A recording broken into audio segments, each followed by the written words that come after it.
Wellington, que vai ministrar a palavra de Deus nos nossos corações. Eu gostaria que você ficasse de pé e aplaudisse a Jesus com muita alegria recebendo o pastor Wellington.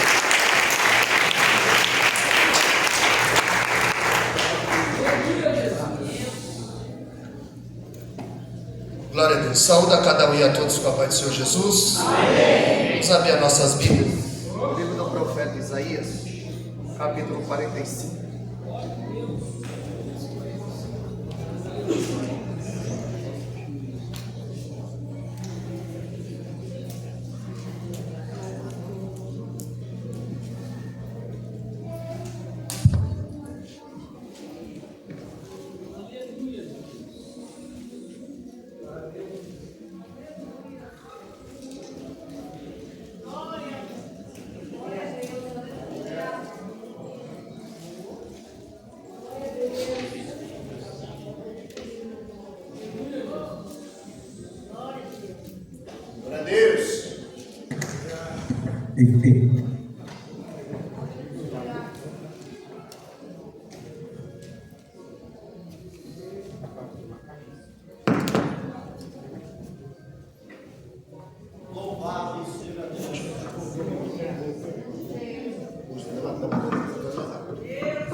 Glória a Deus, louvado seja o nome do Senhor.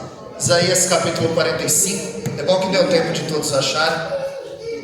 Nós temos um tema, por ele seremos norteados nessa noite. Isaías 45, verso 1 diz assim: Assim diz o Senhor a seu ungido, a Ciro, cuja mão direita eu tenho sustentado para subjugar nações perante ele. E eu afrouxarei os lombos de reis para abrir perante ele os portões duplos, e os portões não estarão fechados. Eu irei antes de ti e farei os lugares tortuosos retos. Eu quebrarei em pedaço as portas de bronze e cortarei em parte as portas de ferro. Amém? Os irmãos podem tomar o vosso assento. Louvado seja o nome do Senhor. Agradeço a Deus por mais uma oportunidade de fazer a exposição da sua santa palavra. Desde já eu quero agradecer o presbítero Mauro, qual nos fez o convite para que estivéssemos aqui. Os pastores José Araújo, Deus o abençoe. Presbítero Vinícius, que é através dele que nós viemos a conhecer esse rebanho. E nós temos o tema não há porta fechada para os ungidos, baseado aqui em Isaías 45:1, onde Deus faz uma promessa para o rei Ciro, que despedaçaria todas as portas que estivesse fechada, que nenhuma nação subsistiria diante dele. E quando nós vamos analisar o texto, a primeira coisa que nós temos que entender é em que tempo isso foi escrito. Quando Isaías profetiza sobre a vida de Ciro, ele nem ainda havia nascido. Faltava 150 anos para ele nascer. Ou seja, Ciro ainda não conhecia Deus, mas Deus já o conhecia. Deus já o conhecia. Nós sabemos que a Bíblia não está em ordem cronológica. Nós sabemos que o livro de Esdras e Neemias, pós-exílio, olha onde ele se encontra na nossa Bíblia. Só que ele vem depois do livro de Isaías. O livro de Isaías ele foi escrito antes do exílio, para que nós possamos se situar que quando o profeta Isaías está profetizando sobre a vida de Ciro, ele ainda nem havia nascido. Nós vamos entender que Deus ia levantar este homem para um propósito. Deus ia levantar este homem e o chama de ungido. E ele está dizendo: eu vou abrir as portas, eu vou endireitar o caminho, eu vou despedaçar as portas que estiverem fechadas com tranca, com ferrolho de ferro. Aonde Ciro, ele foi um rei persa, aonde Deus ia usá-lo para o povo voltar do cativeiro. Deus vai usá-lo para ele financiar a reconstrução do templo. Então ele é alguém que foi levantado para um propósito. Ele é o braço de ferro, o braço de prata e o peito de prata do sonho de Nabucodonosor. Porque a cabeça de ouro era a Babilônia, e logo depois o reino que sucederia seria esse reino, o reino Medo e peça. E quando a Babilônia caiu, a Bíblia diz em Daniel capítulo 5 que houve uma festa. O rei Beltesazar, ele fez um banquete regado a vinho. E no alto da bebedeira, ele manda buscar os vasos que o seu pai trouxe de Jerusalém. O problema foi quando ele começou a tocar nos vasos. Porque o vaso tem dono. E quem toca em você está procurando fogo para se queimar. E era rodada, bebedeira. Quando eles começaram a beber no vaso, Deus não se agradou. A Bíblia diz que aparece uma mão escrevendo na estucata da parede: Mene, Mene, Ufazim, Tekel, Tekel. E ele manda chamar o sátrapa. A Bíblia diz ali em Daniel capítulo 5, verso 6, que quando o rei viu aquela mão escrevendo na estucata da parede, aquele dedo, a Bíblia diz que o semblante dele mudou, ele se perturbou e os seus joelhos batiam um no outro. Ele chama os magos, ele chama os sábios, ele chama os sátrapas e ninguém consegue decifrar o que está escrito naquela parede. A rainha está na festa e diz: olha, tem um aí que o Espírito dos deuses está sobre ele. Ele fazia parte do reino do seu pai, Nabucodonosor, mas do seu ele não faz. E ele disse: manda chamar. Quando Daniel entra, o rei diz: ouvi falar que sobre você está o Espírito dos deuses. Olha, se você decifrar o que está escrito na parede, eu vou colocar no teu pescoço uma cadeia de ouro, eu vou te vestir de púrpura, e você será o terceiro dominador do meu reino. E Daniel diz: esses teus presentes aí você dá outro, porque o favor de Deus não se alcança por dinheiro. Aleluia! Mas você sabe o que está escrito aí? Não só sei o que está escrito, como quem escreveu. Aleluia! Eu converso com ele 3 vezes ao dia. Porque Daniel foi um homem que Deus levantou com um propósito também. O povo estava cativo na Babilônia. Ezequiel, a qual o presbítero Vinícius leu aqui, 37. Ezequiel, ele nasce na beira do rio Quebar, nasce no cativeiro. Daniel é levado para o cativeiro.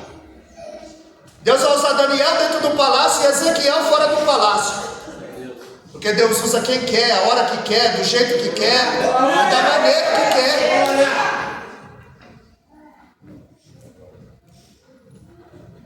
E como ele disse aqui em Ezequiel 37, a Bíblia diz que a mão de Deus pegou Ezequiel e o levou ao vale. Quem o levou ao vale? Não foi a mão de Deus? Então nem todo mundo que está embaixo foi o diabo que colocou. A Bíblia diz que no embate o adversário pegou Jesus e o levou a um alto monte. Ou seja, nem todo mundo que está em cima foi Deus que colocou. É Deus que leva Ezequiel para baixo e o diabo que leva Jesus para cima. Nem todo mundo que está em cima foi Deus que colocou e nem todo mundo que está embaixo foi o diabo que colocou.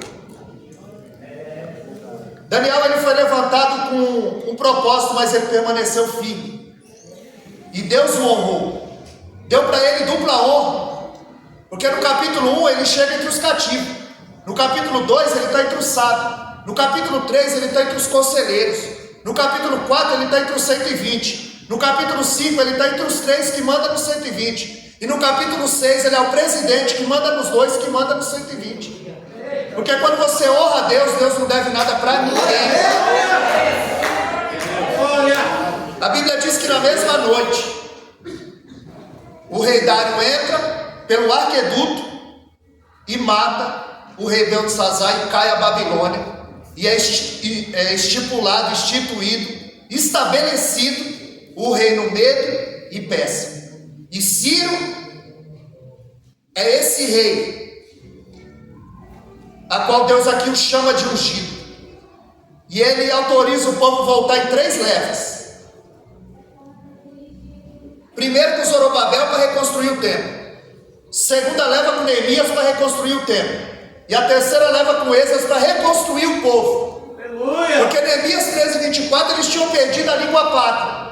Eles não entendiam mais o aramaico. E eles recorreram à sua liderança. Tragam a palavra. Nós precisamos ouvir a palavra. Aleluia. E a Bíblia diz em Neemias capítulo 8 que quando Esdras se colocou em pé no púlpito, quando ele abriu a palavra, todas as pessoas se colocaram em pé em reverência à palavra. A Bíblia diz que ele lendo e explicando fazia com que eles entendessem. A Bíblia diz que das 6 da manhã ao meio-dia, extremamente compenetrado, ouvindo, em pé, debaixo do sol quente, 6 horas em pé, ouvindo a palavra. Meu Deus. E na proporção que ele pregava, eles começaram a entender que eles estavam fora da vontade de Deus. E eles começaram a chorar. E Neemias 8:10 ele diz: não chore, porque a alegria do Senhor é a nossa força. Foi Deus quem preparou esse momento. Ele estava dizendo: Deus, Ele está conosco. Então ali houve uma restituição do templo, uma restituição do muro e uma restituição do povo. Porque o povo que não conhece a palavra é presa fácil. No campo de batalha ele é aliciado facilmente. E na primeira investida do adversário ele tomba, porque ele não sabe como agir, conforme as escrituras. Nós vamos ver que Isaías 45:5, nesse mesmo capítulo, Deus vai dizer: eu formo a luz e crio as trevas, eu faço a paz e crio o mal, eu sou o Senhor e faço todas essas coisas. Isaías 45 e o verso 5 ele diz: eu sou o Senhor e não há outro fora de mim, ainda que não me conheça, não há outro Deus além de mim. Deuteronômio 32:39 ele diz: vede que eu sou e fora de mim não há outro. Eu firo e eu saro, eu mato e eu faço viver, eu sou o Senhor e faço todas essas coisas. Deus está mostrando em Isaías 45 quem é que está no controle da minha e da tua vida, quem tem as rédeas na mão. Por isso que Jeremias 45:4 ele diz: eu planto e arranco, eu edifico e derrubo, porque eu sou o Senhor e eu faço todas essas coisas. E Ezequiel 17:24 ele diz que todas as árvores do campo saberão que eu sou o Senhor, que eu elevei a árvore baixa, abati a árvore alta, sequei a árvore verde e fiz reverdecer a árvore seca. Então Deus ele nos mostra que está no controle. Porque quando o homem fala, está falido. Mas quando Deus fala, está falado e acabou.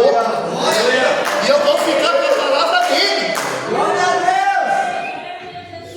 E o texto está dizendo que não há porta fechada para ungido. E esse é o nosso tema nessa noite. Eu precisei cercar o arraial para eu entrar agora na mensagem, que é sobre porta. A palavra porta, ela aparece 509 vezes na Bíblia. E ela tem conotação com acesso, uma oportunidade. Ela é o único acesso que te leva a Deus. Porque em João 14,6 Jesus disse: eu sou o caminho, a verdade e a vida, e ninguém vem ao Pai se não for por mim. Ele está dizendo: eu sou um caminho. Ele está dizendo: eu sou o pronome o. Eu sou o único caminho. 1 Timóteo 2,5 ele diz que não há outro mediador entre Deus e o homem, a não ser Jesus Cristo, o justo. Então Jesus, ele é o único acesso. E ele revela isso em João 10,9, quando ele disse: eu sou a porta, e aquele que passar por mim salvar-se-á, entrará, sairá e achará pastagem. Nessa porta tem uma placa: vinde a mim. Aleluia, aleluia. Mateus 11:28, vinde a mim. Agora quando você passa por essa porta, aí tem outra placa, pastor: ide e pregai o evangelho a toda criatura. Primeiro tem um convite, vinde. Depois tem uma ordem, ide. Porque Deus não mandou o pecador vir para a igreja, Ele mandou a igreja ir atrás do pecador. E é isso que essa igreja faz, evangelizando. Acompanha o estado do pastor José Araújo, evangelismo. Igreja que é o sal da terra, sal do ambiente. Porque o que falta no povo é sede. Porque se a igreja deixar de ser o sal da terra, eles não têm sede. Porque quando a gente come uma coisa muito salgada, o que dá vontade de fazer? João 7,37, Jesus se põe em pé e diz: aquele que tem sede, vem a mim e beba de graça da água da vida. Ele tem aquilo que aquece o meu e o teu coração. Ele tem aquilo que preenche o vazio da nossa alma. E é por isso que Apocalipse 3,20 ele está dizendo: eis que estou à porta e bato. Se alguém ouvir a minha voz, entrarei em sua casa, cearei com ele e ele comigo. Jesus está batendo na porta da igreja de Laodiceia. E quando o presbítero Vinícius estava falando aqui, que eles estavam mortos espiritualmente, rápido eu lembrei da igreja de Laodiceia, que também estava morta espiritualmente. Por que Jesus está batendo na porta dessa igreja? Porque eles colocaram Jesus para fora. Meu Deus! Jesus está do lado de fora da igreja, pedindo uma oportunidade, batendo na porta. Meu Deus! A igreja de Laodiceia estava satisfeita consigo mesma, porque era rica e abastada. E para todas as igrejas Jesus tem o mesmo refrão: eu sei as tuas obras. Para todas as igrejas Jesus tem o mesmo refrão: quem tem ouvidos ouça o que o Espírito diz às igrejas. Porque para ouvir basta ter audição, mas para entender precisa prestar atenção, precisa ter interesse. Porque a função do diabo em Lucas 8,12 é roubar a palavra. Antes as pessoas se desviavam e saíam da igreja. Não, hoje elas estão desviadas dentro da igreja. Meu Deus! Quer roubar o seu tempo, a sua atenção. Nós vemos que para todas as igrejas Jesus tem a mesma ordem. Eu sei as tuas obras, e quem tem ouvido ouça o que o Espírito diz às igrejas. Apocalipse capítulo 3, no verso 16. Quando ele diz: você não é quente como a igreja Brasil para Cristo do Jardim das Oliveiras, e você nem é frio como o mundo. Está dizendo que tu é morno. Meu Deus! 1 Reis 18:30, Elias diz: até quando cocheareis entre dois pensamentos? Se é Baal, seguiu; se é Deus, seguiu. Ou seja, sai de cima do muro. Porque a cidade vizinha de Laodiceia, uma era Colosso e outra era Hierápolis. Pelo arqueduto vinha água fria e da outra cidade água quente. Encontrava-se dentro de Laodiceia e tinha as fontes termais, as águas mornas. Porque Jesus, ele sempre usa o contexto da cidade para falar. Ali havia um centro bancário. O maior centro bancário estava na igreja de Laodiceia, mas a igreja estava espiritualmente pobre. Lá havia a maior empresa têxtil, mas a igreja estava espiritualmente nua. Meu Deus! Lá havia o maior centro oftalmológico, mas a igreja estava espiritualmente cega. Meu Deus! E ao invés de Jesus rejeitar a igreja, Jesus oferece para ela: compra de mim ouro provado no fogo, eu vou te dar veste para que não apareça a tua nudez, e é melhor vocês ungir os seus olhos com o colírio do céu, para que vejam e não apareça a tua vergonha.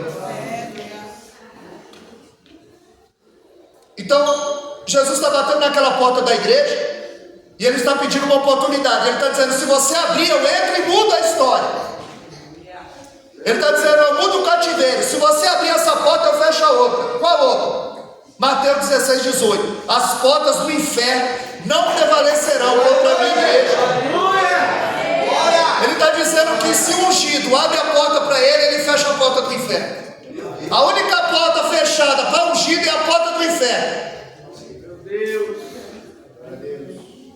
Nós vamos ver que você é a igreja.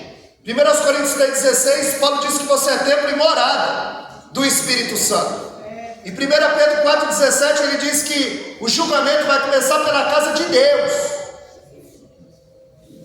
E eu quero falar sobre porta, mas não é essas portinhas: porta de casa, porta de carro, porta de apartamento. Não, é a senhora porta. É a porta que Jacó viu em Gênesis 28,17, quando ele disse: quão terrível é este lugar. Este lugar não é outro lugar senão a casa de Deus, a porta do céu.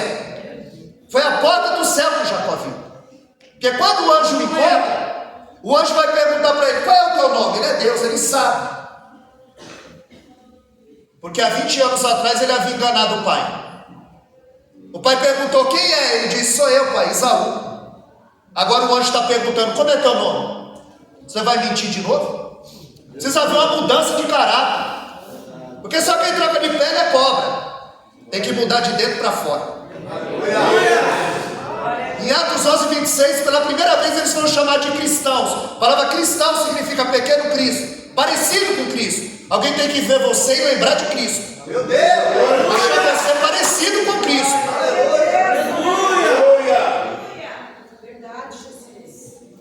Ele está dizendo, como é teu nome? Será que ele vai mentir de novo? Ele disse, meu nome é Jacó.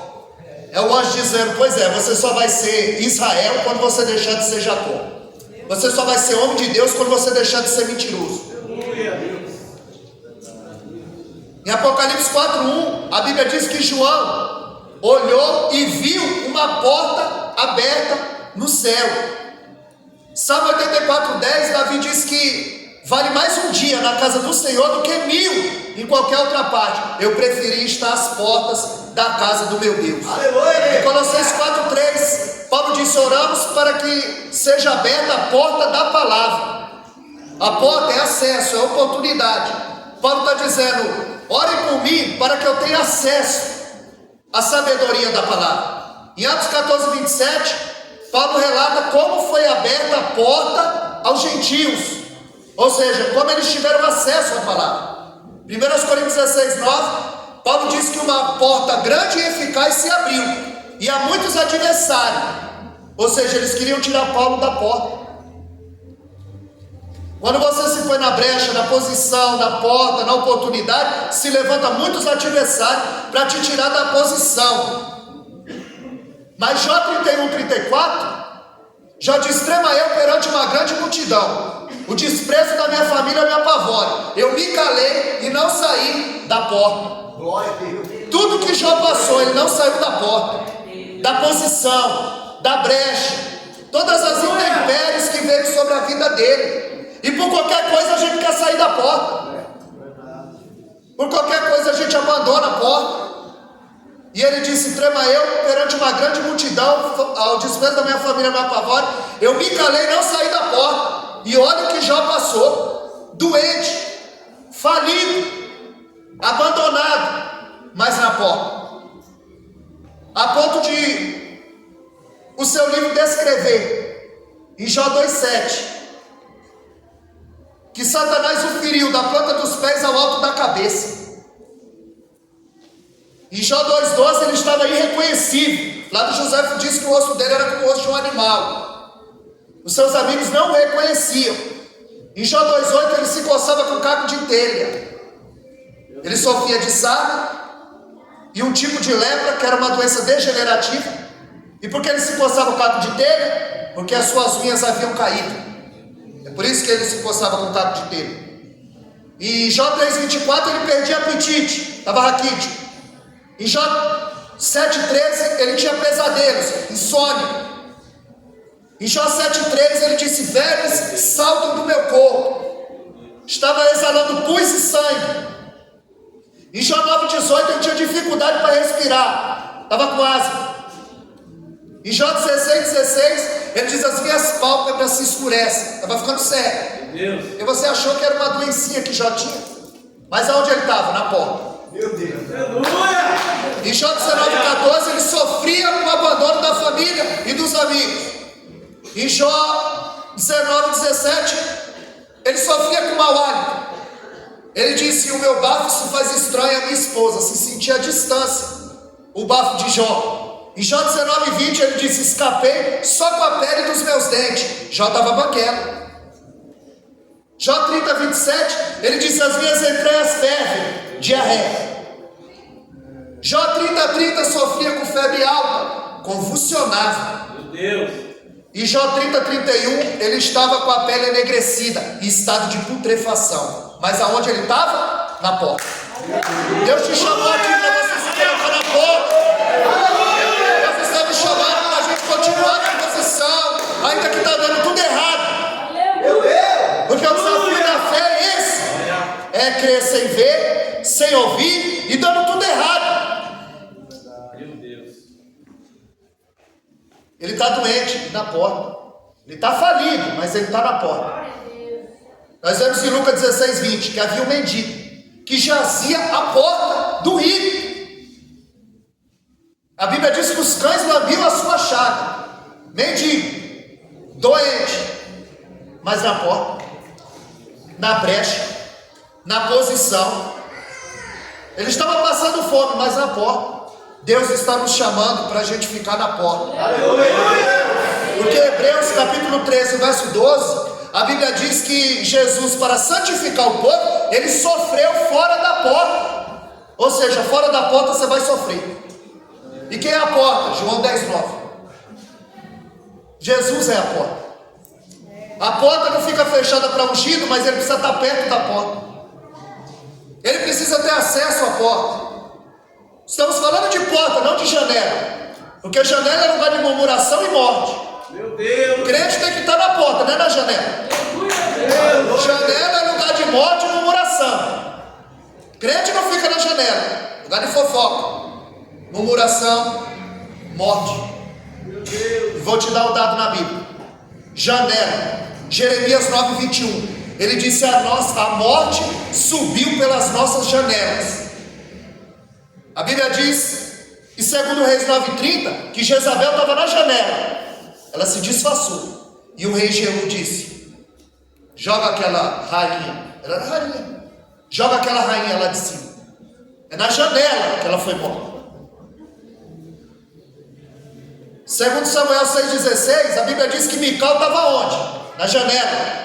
Quando ela viu Davi bailar e saltar na presença de Deus. E ela murmurou. Da onde? Da janela. Porque lugar de crente não é na janela. A Bíblia diz em Atos 20, verso 9, que Eutico estava onde? Na janela. O sermão de Paulo estendeu, ele caiu e morreu. Estava na janela. Lugar de crente não é na janela. Ele estava no culto e caiu. Porque ambiente de culto não impede ninguém de cair. Aleluia, Deus. Ambiente de culto não impede ninguém de cair. Por isso que em Efésios 5,14 ele disse: desperta tu que dormes. Porque Eutico dormia na janela, caiu e morreu. Paulo ressuscitou. Jonas dormia, a tempestade acontecia. Sansão teve seus cabelos cortados quando dormia. E Saul teve a sua espada furtada quando dormia. E Efésios 5,14 ele diz: desperta tu que dormes e vai para a porta. Fica na porta. Porque Apocalipse 3,8 Jesus disse: eis que pus uma porta aberta diante de ti, e ninguém pode fechar. Tendo pouca força, não negaste o meu nome. Está com pouca força? Mas fica na porta. Fica na porta. Glória. Agora tem hora que é Deus que fecha a porta. Aí não adianta forçar, não adianta empurrar. Isaías 22, ele disse: colocarei a chave de Davi nos seus ombros. Ele abrirá e ninguém fechará, fechará e ninguém abrirá. A chave de Davi está no ombro dele. E o que foi no ombro de Cristo? A cruz. A cruz é a chave que abre todas as portas. Aleluia. A cruz é a chave que vai abrir todas as portas. Glória. E às vezes a gente está fazendo campanha para Deus abrir a porta. Se a chave está na mão dele, Apocalipse 1,18, ele disse: eu estive morto, mas eis que estou vivo para todo ser, e tenho nas mãos a chave da morte e do inferno. O diabo não tem nem a chave da casa dele, está na mão do nosso Cristo. Aleluia. Em Gênesis 7,16, a Bíblia diz que quando Noé e sua família entrou na arca, Deus fechou a porta por fora. Porta que ele abre, ninguém fecha. E a porta que ele fecha, ninguém abre. Às vezes Deus ele fecha a porta para livrar, para nos dar um livramento. Porque se a porta da arca tivesse aberta, a água invadia, todo mundo morria. Segundo Reis capítulo 4, verso 6, Eliseu disse para a viúva: entra na tua casa e fecha a porta. Porque ninguém precisa saber do milagre que está acontecendo lá dentro. Aleluia. Porque Deus faz um milagre com porta fechada. Em Mateus 6,6 ele diz: entra no teu quarto, fecha a porta, e o teu pai que vê não ouve. Ora o teu pai secreto, e o teu pai que vê não ouve, ele vê. Porque o Salmo 139, verso 4 diz que antes da palavra chegar na língua, o Senhor tudo conhece. Ele já sabe qual é a intenção e a motivação que nós chegamos diante dele e o que vai sair. Aleluia. Ciro não tinha nem nascido. 150 anos antes, Deus estava dizendo: é meu ungido. Levantei ele com um propósito. Você vai ver em Mateus 7,13, uma porta larga e uma porta estreita. Muitos são as que passam pela larga, e poucos são os que passam pela estreita. Ele vai falar em Mateus 25,10, que quando o noivo chegou, as prudentes entraram, e aí fechou-se a porta. E a porta que ele fecha, ninguém abre. Todas iguais, aparentemente, mas só 5 era prudente, só 5 tinha azeite. Jeito de crente, veste como crente, fala como crente, aparência. Aí Deus sabe quem é quem. Tem muito porco andando com ovelha e se sentindo ovelha. Chafurdando na lama, vivendo uma vida de pecado, de mentira. E a porta fechou. E só entrou as prudentes. Tiago 5,9. A Bíblia diz que o juiz está às portas. A porta está se fechando. O juiz já está às portas. Onde Êxodo 12:23, a Bíblia diz que tinha que passar o sangue na verga da porta. Não era na soleira, porque esse sangue não é para ser pisado. Tem muita gente pisando no sangue de Cristo, não dando valor naquilo que Ele fez por mim e por você, na cruz do Calvário. Em Números capítulo 12, versículo, a Bíblia diz que Deus chamou Miriam e Arão para um particular na porta. Porque quem crente que fica na porta, Deus tem particular. Crente que fica na porta, Deus, Ele revela o segredo. E Apocalipse 22:14 diz que bem-aventurado aquele que lava as vestes no sangue do Cordeiro, porque só vai entrar na cidade pelas portas. É o tema. O tema é porta. E eu trouxe porta para a nossa meditação. E Deus nos chamando para se colocar na porta. E quais são os benefícios de estarmos na porta? Em Atos 3, no verso 2, a Bíblia diz que trazia um coxo. Durante 40 anos ele era colocado na porta formosa. E quando Pedro e João vão passando a hora da oração, aquele homem estendendo a mão, achando que ia receber alguma coisa. Em Atos 3,6, Pedro diz: eu não tenho prata nem ouro. Mas no verso 4, Pedro vai dizer: olhai para nós. Será que alguém pode olhar para você? Porque isso fere a nossa teologia. Não olha para mim não, olha para Cristo. Mas Pedro diz: olha para mim, olha para nós. Aqui é o nome de Deus. Aqui não tem brincadeira. Atos 5, verso 13. A Bíblia diz que todos os tinham autoestima, mas ninguém ousava se juntar com eles. Sabe por quê? O grau de santidade era alto. A régua subiu. Por causa de uma mentira. Em Atos 5, Ananias e Safira, por causa de uma mentira. Uma mentira, e se esse tempo volta.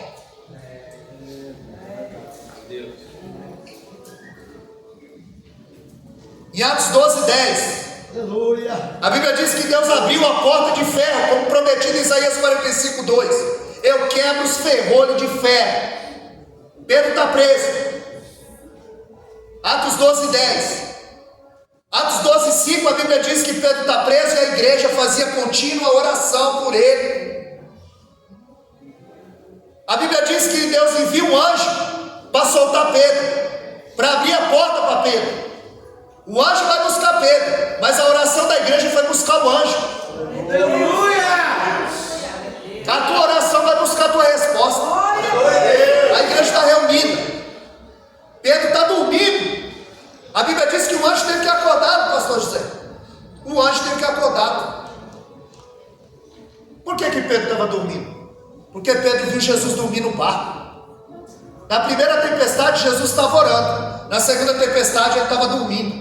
Porque quem ora em tempo de calmaria consegue dormir no meio da tempestade. Aleluia!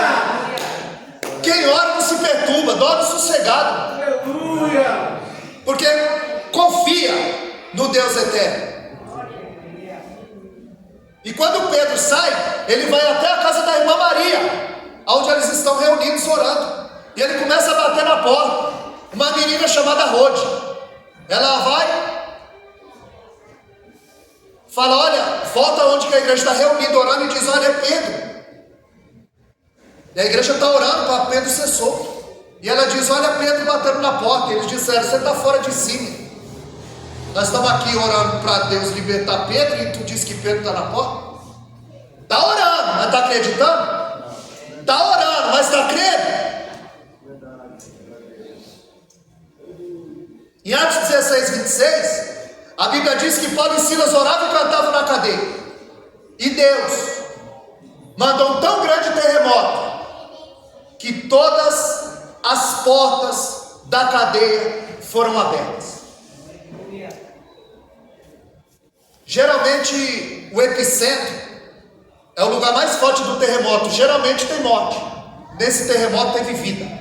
Aleluia! É para salvar o carcereiro e a sua família. Aleluia! O carcereiro que bateu, machucou, assolapou. Quando Deus enviou o terremoto, a Bíblia diz que o terremoto acordou o carcereiro. O texto diz que o carcereiro acordou com o terremoto. Às vezes Deus tem que mandar um terremoto para acordar alguém que está dormindo. Senão ele não desperta. Ele não acorda.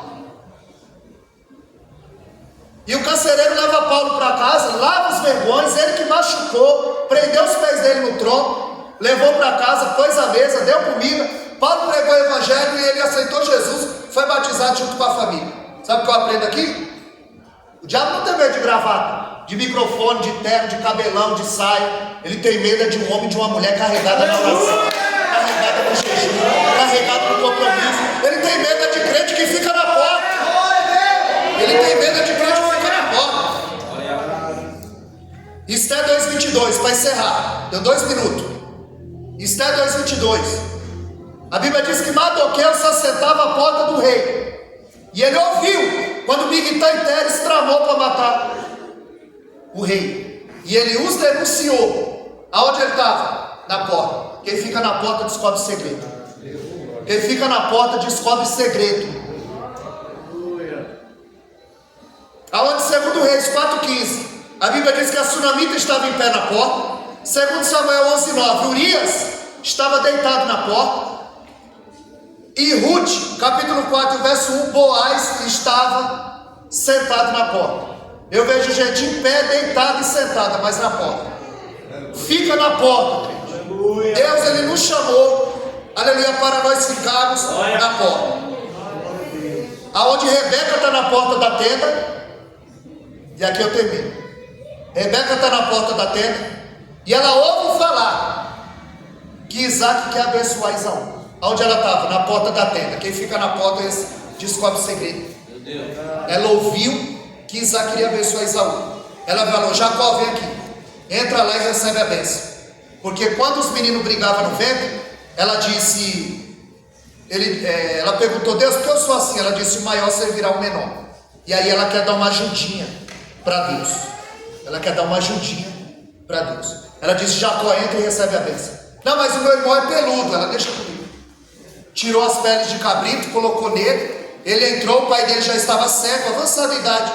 E ele disse, oi pai, sou eu. E ele disse, quem é? Sou eu, pai, Esaú. Ué, mas a voz é de Jacó? Não, sou eu, pai, Esaú, mas a voz é de Jacó. Chega perto. Chega perto, ele apalpa, é você, Esaú. Jacó disse, sou eu. Tem gente que é assim, velho. Na igreja ele é Esaú, em casa ele é Esaú, no trabalho ele é Esaú, mas Deus sabe que ele é Jacó. Deus sabe que ele é Jacó. Tem muita gente com cheiro e pele de Esaú, mas é Jacó. E dele ninguém esconde. Ela ouve, ele recebe a bênção. Se Jacó não entra, se ela não está na porta, Jacó não recebe a bênção. E se Jacó não recebe a bênção, Esaú não queria matar. E se Esaú não queria matá-lo, ele não foge para a casa do Labão. Se ele não foge para a casa do Labão, ele não conhece uma mulher chamada Léia. Se ele não conhece a Léia, ele não gera um quarto filho chamado Judá. E se não tem Judá, não nasce Esrom. E se não tem Esrom, não tem Arni. E se não tem Arni, não tem Pérez. Se não tem Pérez, não tem Esrom. Se não tem Esrom, não tem Admi. Se não tem Admi, não tem Arão. Se não tem Arão, não tem Aminadab. Se não tem Aminadab, não tem Nassó. Se não tem Nassó, não tem Selá. Se não tem Selá, não tem Boaz. Se não tem Boaz, não tem Obed. Se não tem Obed, não tem Jessé. Se não tem Jessé, não tem Davi. Se não tem Davi, não tem promessa. Se não tem promessa, não tem virgem. Se não tem virgem, não tem Gabriel. Se não tem Gabriel, não tem Jesus.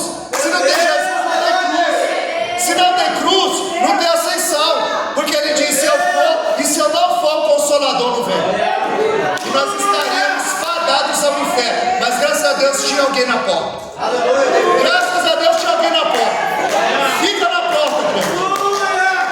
Amém, amados? Eu tenho um canal no YouTube, essa mensagem vai subir, por isso que eu estou gravando. Se você escrever lá no YouTube, o Wellington Caetano de Holanda, tem a minha foto, é a foto da minha esposa. Essa mensagem vai subir. E uma outra mensagem que eu preguei aqui há 5 meses atrás. O canal é bom que a gente vê a última vez que nós viemos aqui. Amém, amados? A senhora agradece a oportunidade e as palmas logo agradece o Senhor.